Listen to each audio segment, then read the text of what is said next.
my name is Dmitry. Welcome to my channel. Today we're gonna talk about very important hot topic, especially here in Ivoli, AI agents. So, what is AI agents? Why so many smart people talking about that, and why it is the future? How we design the systems, how we work with the systems, and how we get our job done. Without being said, let's get started and explore this topic. And so before we'll jump on the agent topic, let's cover what makes humans very efficient. And the thing is the tools. So instead, imagine the situation that you need to do some math operations like sum, subtract, multiply, derive, everything. And you can do it in your head, but you actually can do that. But it's not very efficient. And so it's because of that the humans invented the calculator. And now we can do all these different operations much faster and much larger scale. And it's called tools. And we have hundreds, thousands different tools for different operations that they do every day. We have the phones, we have the keyboards, we have the shoes, we have everything. All the tools that simplify our life and makes us more efficient. The same concept about agents as well, because you have a very smart brain, which is LLM. You might hear about ChatGPT, you might hear about Anthropic, DeepSeek, all these different kind of LLM model that can act as a human, what can reason, what can think, what can answer, respond, and do some very reasonable actions and reason on the task and execute the task. But the thing that LLM lacking is the tools to make their work efficient as humans. And at the center of the system, you have a LLM, which is a smart, huge brain that can do anything. And then you have an idea that what if we will allow LLM call and execute action using some different tools? And you already might have seen many examples of LLM using the tools. It can be Python execution, for example, the code interpreter that available in ChatGPT that can do very well data analytics. The web search, where LLM like Perplexity, you put a question, it go and analyze all the possible websites and then compose you an answer based on 100 different websites. And so it's just actually imitating the human behavior, because we used to have a question, we used to open the Google, we used to paste questions there and go a bunch of the website until we'll find the answer. And so LLM is just kind of simulate behavior in a more efficient way, because it can actually go on websites and do it much faster, because it don't need to scroll, don't need to click. It just go on a website, analyze the whole page in a seconds, and give you and compose your answer. And you as the user already finished the task, because you just try to find the answer on your question. And the main idea behind LLM agents is we'll give to system ability to use tools. And let's see what system will do with that. And it became very efficient. But one more thing what agent also have compared to just basic LLMs. The second is the ability to make decisions, where to stop, what tool to choose, and act independently based on the task execution what human ask agent to do. And what I mean by that, for example, imagine you ask a task, find cheapest ticket in Paris. Imagine you give agent a task, find cheapest ticket in Paris. And what agent will do is gonna go to web search and try to open like 5 different websites to find the appropriate ticket with appropriate price and all the requirements that you share to the model. And it will make decision by its own which site to open first, and it will make decision by its own where to stop, where agent can respond to human, but where it's enough to search. And and 3 main components of the agents is a LLM, which is act as a huge brain that can make decision and reason on the task. Tools, some different useful tools that LLM can use to execute tasks more efficiently. And the last part is the ability to act independently on a given task. So it's a 3 main component that makes agent very efficient, because if you imagine yourself doing any task, you will end up with a opinion that you as a human have only these three pieces. You as a huge brain can reason, what can make a decision, what can act based on the previous experience. You have a tools like keyboard, internet, computer, laptop, whatever, and you have ability to act independently. Someone give you a task, you can decide whether to stop or continue your researching and task execution. And so it just simulates the human behavior, which makes the system very, very efficient and useful for daily operation that humans usually do. And so I've spent the past 2-3 days building the very, very simple AI agent for my company, for my colleagues. And so on this example, I just want to showcase you how agent with a limited amount of tools can be very, very powerful and solve very, very sometimes complex problem and be very, very useful, which is more important. And so here is the interface that you can see. So it's a pretty simple, pretty familiar chat interface where you can ask any question. And this agent has three main tools. It can query the database, it can execute the Python code, it can do data visualization. And the main part about the agent, because it just acts independently, it can execute and combine different tools by its own decision. And it's sometimes interesting to see how it just came up with a different interesting decision how to solve the task I allocated to do. It's very interesting. And so let's get started and see how it works. And so we have a couple just pre-built questions. Plot a chart of top 10 countries where we have employees in. A pretty standard question. I can ask it right here. And so it started thinking. Okay, it understood that it needs to query the database. You see it just failed here. Then it execute one more query. It's failed again. It failed again. It failed again. Now it's found the data. So we see the query. We have a country. We have an employee count. That's very cool. And we have a chart. And you see, if we will analyze everything, we will see some reasoning process along the way. We see that first time we try to choose a country column, which is not in a table. Then it tried to find all the different tables, all the different columns that this employee has. And then it tried to parse somehow the column again, issue, again, issue, again, issue. And it just finish it here and query all the countries and how many employees we have in a different country. And at the last thing, because at the initial question we asked for a plot the chart, it just built a chart for us. And bad thing about that we can continue asking questions. For example, we can take a look on the query.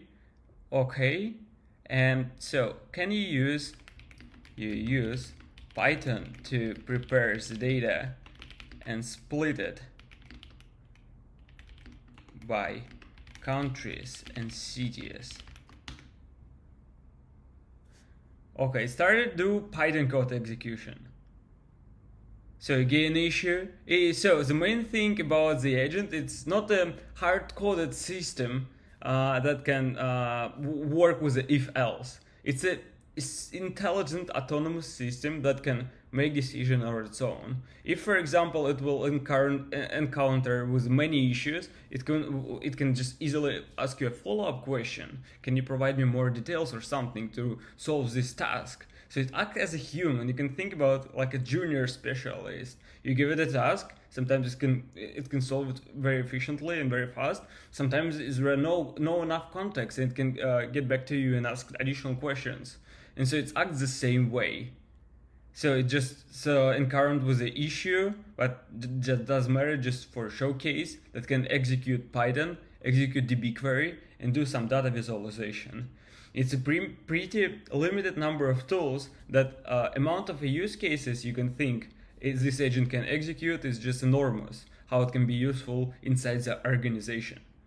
And so with this tool, I just want to showcase that Even agents with limited amount of tools can be very, very efficient if you design it properly.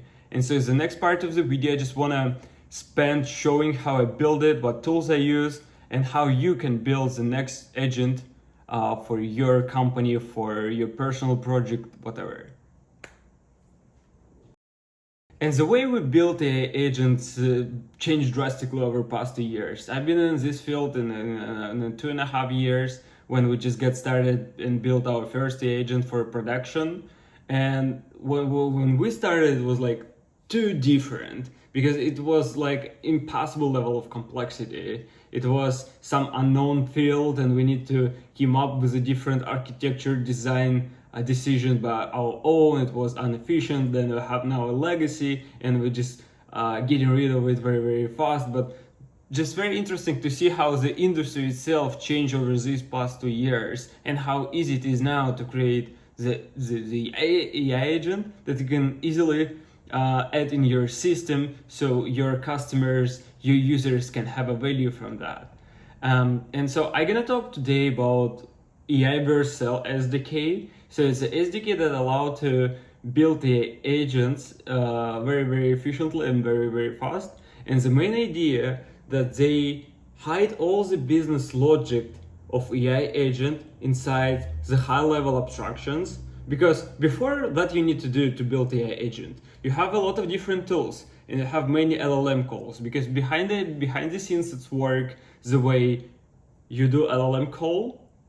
An LLM call make a decision, it calls a tool, then the tool respond with the answer, it goes back to LLM, and LLM make a next decision. And you have this while true loop where you have to manage a lot of different edge cases, where you have managed a lot of logic inside those classes. And then you have to do a lot of different abstractions, and you do it once again, whenever you need to build an agent. And AI Vercel SDK just managed to fix all this industry problem and wrap it into a single cloud that everyone can use, so we can just focus on the user problems and don't think about like code business logic and the main architecture because it's already built by like smart people, right?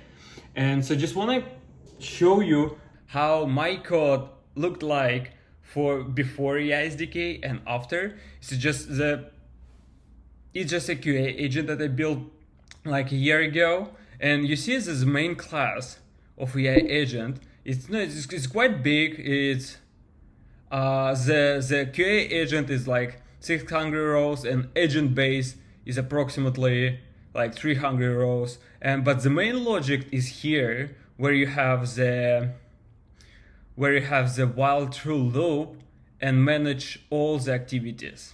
So while true, you got the first question, and before agent actually respond with a I'm finished, we're not gonna stop this loop. So the agent make decisions independently. And you see the current action is finished, break. And the agents before AI SDKs is just the way how everyone builds these agents. You have a while, you have a finished, you have a break. So, but with the AI SDK, we have a quite different example and quite different code. And here it is. Here you see the main logic of AI agent on your screen in just 30 line of code. And you see we send messages, we use the high-level abstraction which is a stream text that hide and wrap all the business logic that we need to build as the AI agent. And we just send a model, messages, tools, and max step. And max step is how many LLM call AI SDK will do. Because behind the scenes, they wrap all the logic as I mentioned, and they wrap the tool calls to OpenAI or any other provider you use, and just text generation. It just works. This is the main part.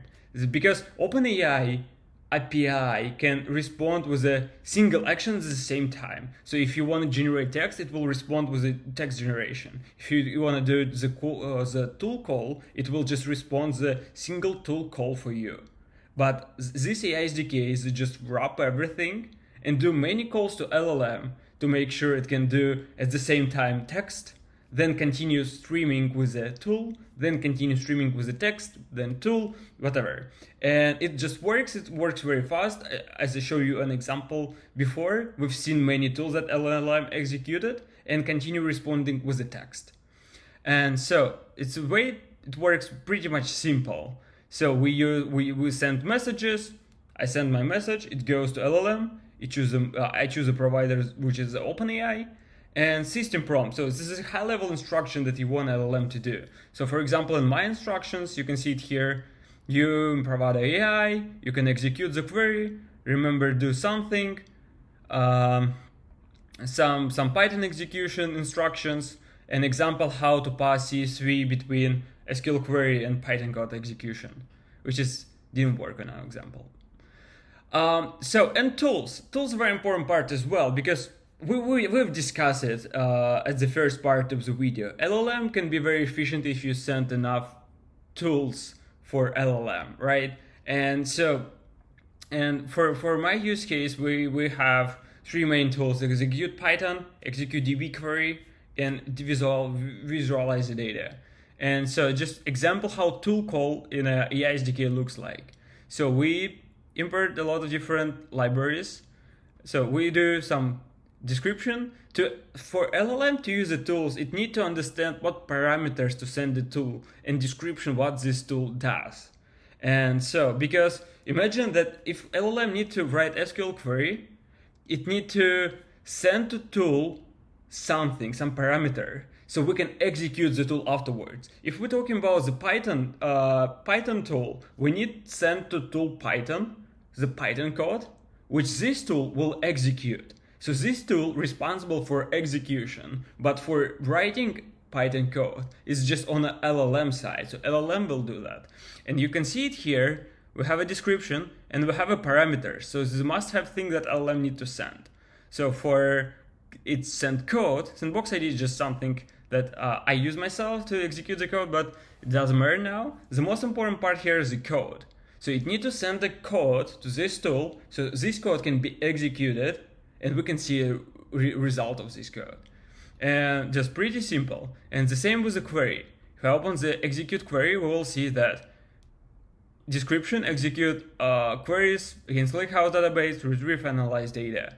And the main parameter here is not optional, it's required, is the SQL query that LLM will write, and we can execute it and get a result. And so it's pretty much simple. We just send a list of tools that LLM has access to, and then LLM and the AI SDK managed to send it in very smart way. So LLM understand that here's the tool that you can use, here's the parameters that required for these tools, and LLM in a smart way execute it, combine it together, so users can get value from those systems. And last part that AI SDK also is doing for us, which is very, very cool and important, is a generative AI execution. And so you might see on our example that AI agent displayed some different UI parts dynamically.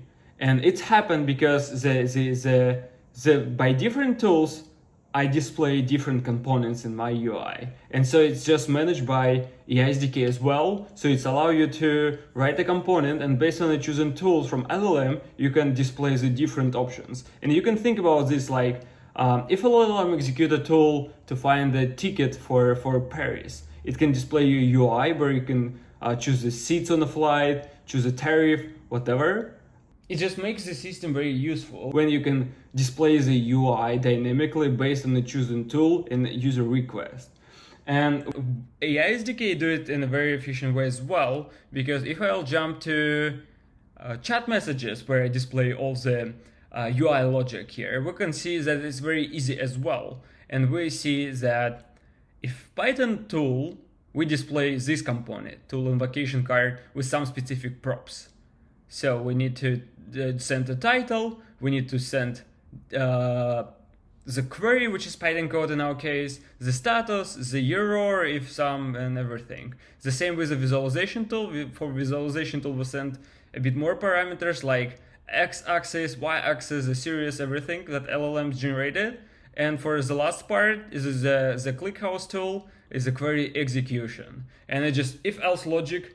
If LLM choose this tool, we display this part. If LLM choose this tool, we display that part. So it's pretty much easy, but it makes the system very, very efficient.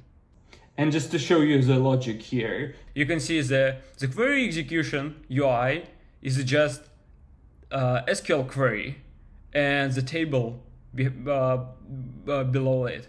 We see the SQL query, the table below it. If I will take a look on a Python, we will see the quite different thing, because it's just Python code, and Python code displayed in a different way rather than SQL query. And if we will jump below and see the visualization, we'll see it's just empty. And here we see the chart that appear. It's again is managed by this SDK that can allow us to dynamically build this logic that we wanna add in our AI agent. So I hope in this video I was able to explain you why AI agents are important, why so many people talking about that, and why it is I think personally this is a big future what we should expect. That all the agent will automate the many tasks what we as a human do in a very inefficient way, and agents will do in a very efficient way. And so if you have any questions and wanna see more tutorials from my end, because I've been building them for 2.5 years already and have quite knowledge how to do that, just let me know in the comments. So would love to do it for you. If there are any questions, you can ask them as well. Thank you so much for your attention. Have a good day. Bye.